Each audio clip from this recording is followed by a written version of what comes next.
Head to extratug.com right now where you can see me absolutely completely naked. Well, that's not true. Chris, zoom out, let them know I'm not completely naked. But it's exclusive video content on extratug.com if you want to check that out. It does get a little raunchy, at least. From the Jersey Devil to the Loch Ness Monster, all these creepy critters have places they call their home. The Jersey Devil lives off the highway and survives off of tire marblings, and the Loch Ness Monster lives in a swamp in an area where they spell the word Sean incorrectly. But some cryptids need a special place to live because they're new, and they live on the internet. Their house is the internet. Americans spend on average 7 hours a day online. At that rate, between the ages of 18 and 80, we'll all spend a total of 24 years sucked into our screens. And with all that time collectively searching the dark corners of the cyberspace, eventually we're gonna click on some messed up links. A Google search can send our minds blasting through all the mysteries of time and space, and without answers, we rely on nightmare fuel to fill the blanks. Humans fear the unknown, and the internet is like 80% unknown. We are all guessing on this big www. So tonight, I thought it would be fun to go over the cryptids of the internet world. A lot of people have come up with rumors, or not so rumors, of, paranormal things that live inside data bits. So tonight, I expect you to keep the lights on, Tuglets, because tonight we're exploring the digital lore. So before we get to the horrors of the internet, which are aplenty, let's go a little bit further back in history. The digital demons were always around, but their earlier forms looked a little bit different. In a lot of ways, the arcades were the internet of the 80s. These were spaces where the youths could find like-minded people to hang out with, chug soda, and play video games. It was like Twitch, basically, but in real life, and people were a little bit better about saying slurs. It was the 80s, so it wasn't perfect. For a few quarters at a time, you could get sucked into exciting new worlds that utilize the latest technology, all without much adult supervision. And this made arcades the perfect place for covert government testing. In 1981, a mysterious arcade console called Polybius appeared in several Portland, Oregon area arcades. The game was housed in an unmarked black box and was created by a covert German company named Sincerschlaschen? I have no idea. Which loosely translates to sensory deprivation. And it turns out that was a fitting name, as Polybius put players in a trance-like state, and afterwards they were struck with amnesia, which wiped away their memories of Polybius, along with basic information, like their names and where they lived. Other players found themselves having incredible headaches, seizures, and other scary shit that happens to your body. And they would wake up with hallucinations and screaming and night terrors, all from a video game. Some rumors say that some players went fully crazy, or went missing altogether. Even more perplexing was the fact that men in black or secret government agents would visit arcades and download data from the Polybius fucking that machine. And then, as quickly and quietly as the consoles first appeared in Portlandia arcades, they were removed and all but disappeared from existence. Then, around the year 2000, the stories of Polybius started to spread around on arcade forums. Its legend grew, with some people giving first-person accounts of playing the game, while some who claimed to have worked on the game added to the story. It all added up to a mysterious video game, which was the most dangerous game ever played. However, that all was lying. I lied it's all made up. Polybius never actually existed, which is a bummer, because it was like the most exciting story when I was reading it as a kid. It doesn't appear in any 80s issues of, Video Game Weekly, whatever the fuck, and no verified consoles have ever been found. And, it's supposed to be like Men in Black, they hide it from you or whatever, but like, it's pretty proven that this shit was not real. While the lore of Polybius is chill-inducing, this lack of proof adds up to nothing more than an urban legend. An urban legend that they reference in The Simpsons. Chris put up a picture of when Bart's at the arcade and there's a Polybius console behind him. Although that might have been not real either. The internet lies to you all the time. I just did it for like a minute. But while the legend of Polybius probably wasn't true, Portland was a popular testing site for games, and developers would often drop black box consoles to try out new titles. And in 1981, several kids got sick on the same day while playing arcade games in the same Oregon arcade. One was a 12-year-old who had been playing Asteroids for over 28 hours straight in an attempt to break a world record, and he ended up feeling nauseous, which was attributed to anxiety and the sheer amount of Coke cans he drank himself to keep himself awake. Just a few consoles away, a 14-year-old gamer developed a migraine while playing the game Tempest and ended up passing out from the pain in his neighbor's lawn. Kids were getting sick from playing video games, but it was because they were morons. 28 hours? You stayed awake for 28 hours? You have diminishing returns. You're not going to blast asteroids as you could in the first hour. Fuck. Add that to the fact that during this time, at least 9 epileptic seizures happened because video games were not, there was a lot of flashing lights. And now you can see why a legend of Polybius would take roots. There was a lot of shit that actually made sense, so it worked out really well. Not only that, but Men in Black were actually frequent visitors to arcades in the 80s. Just 10 days after the 2 kids fell sick simultaneously, federal agents raided several arcades in the area due to arcade owners modifying their machines for illegal gambling. During this time, FBI agents were going around to arcade machines and taking pictures of high score, at the end of the game it has your high score. They were taking pictures of that to identify witnesses. which is insane. So once again, while Polybius was a full-on myth, its myth was built upon with truths of weird shit that was happening around the same time. So it was smartly written. If we're talking about smartly written internet video game horror, let's talk about Herobrine. I'm gonna appeal to the 12-year-olds in the comment section. A lot changed in the 30 years between Polybius and Minecraft, but decades of improved graphics and processing power are no match for our love of pixelated spooks. What's up? Spooks is a slur? Is it? Is that true? Fuck. Sorry. Chris, I don't know what to do about it. Don't say that, guys. Jesus Christ, I didn't know that. Minecraft might be suitable for all ages, but that doesn't mean the sandbox game can't build its own ghostly lore. Around 2010, a single screenshot of a distant figure with white eyes was posted on the Minecraft forums. This figure, known as White Eyes, would do a bunch of creepy shit around a player, like strip the trees of all their leaves or build sand pyramids under the water. Other members of the forum chimed in with their own White Eyes experiences, only to have their messages deleted. And then, from an account called Herobrine, they would receive one single message: stop.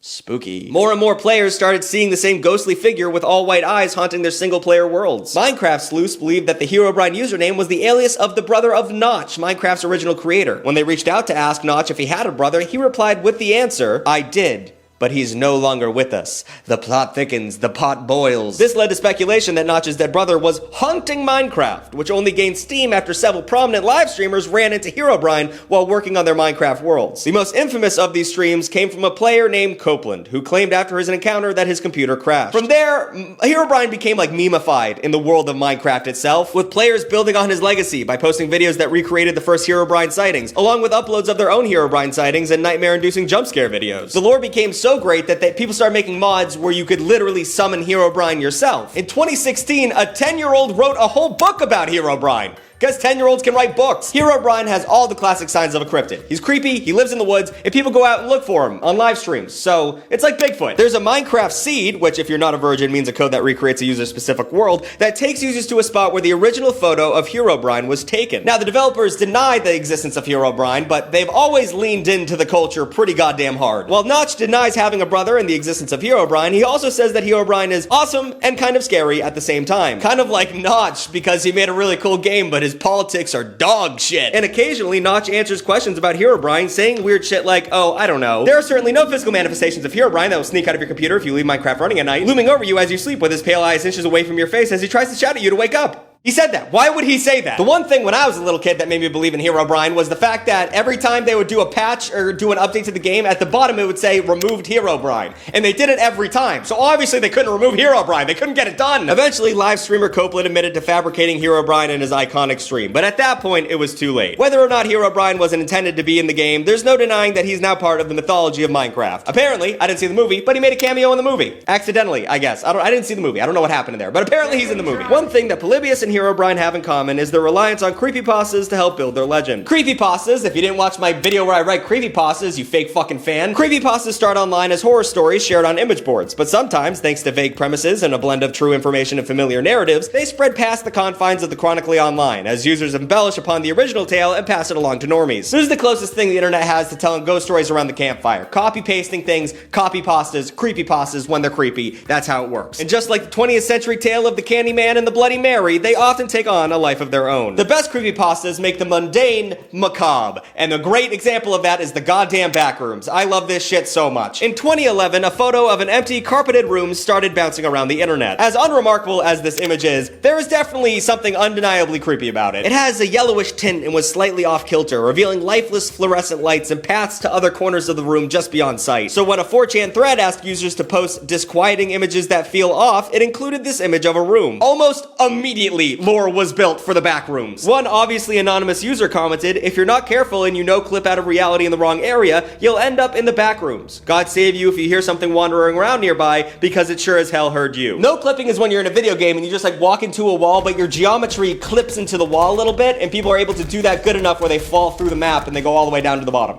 So that's what no clipping is. So it's saying in real life, and due to quantum mechanics, there is a chance if I run into a wall, I will just run through it, because there's a chance for that apparently. So There's a chance in real life you no-clip, baby, and then you end up in the back room. So that's what they're talking about. Eventually, photo edits featuring creepy entities with the back rooms began popping up, along with truly terrifying videos that quickly went viral and spread the lore outside of the image board community. One of the best analog horror series that has ever been made is The Backrooms. You guys should watch that. Also, Gemini Home Entertainment. I should make a whole video on ARGs. I love this shit so much. But Nightmind's got that covered, and Wendigoon. I don't gotta do their jobs for them. 17-year-old director Kane Parsons' Backrooms videos were so successful that he actually inked a deal with A24 to turn them into a feature film. As the popularity of the Backrooms spread, so did the world itself, and posters began adding new levels to the Backrooms with different aesthetics and spooky entities. It became so overwhelmingly, popular that the community split into two different groups. One that wanted to keep the integrity of the original Backrooms intact, and another that has embraced so many levels that the Backrooms have become a sprawling alternate universe. Currently, the Backrooms subreddit has nearly 320,000 members, which for context is about 80,000 more members than the Bible's subreddit. But the best part about the Backrooms is probably its source material. Did my face just glitch out there for a second? That was weird. I don't know. I'm not doing a bit.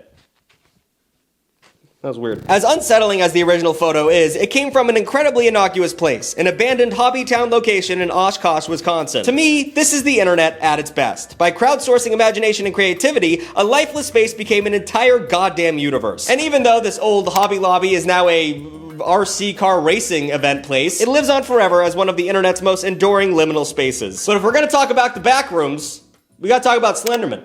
This big scary fuck. Look at him. Holy shit, he's so tall.